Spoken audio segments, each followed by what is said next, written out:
சந்தோஷமும் நிம்மதியும் உன் வீட்டுல இருந்தா நான் ஏன்டா உங்க வீட்டை விட்டு போறேன், நான் எப்பொழுதும் உன் வீட்டிலேயே இருந்து விடுகிறேன் இருந்தார். கண்ணதாசன் ஐயா எழுதினார், நாயகனை சிலை வடிவில் நாட்டி வைத்த சைவர் திரு கோவிலுக்குள் நான் சென்றேன் தோழி, அவன் குரல் அங்கே கேட்கவில்லை தோழி,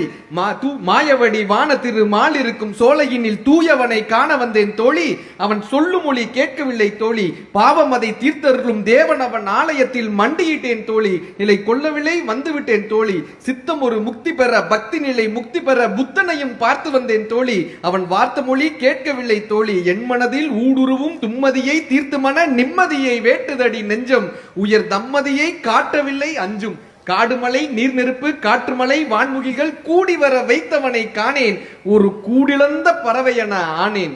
என் மனதில் ஊடுருவும் தும்மதியை தீர்த்து மன நிம்மதியை வேட்டுதடி நெஞ்சம்னார். கடவுளே வந்தாலும் இந்த நிம்மதியை தாயா நான் கேட்கிறேன். அப்படி இந்த குடும்ப வாழ்க்கையால்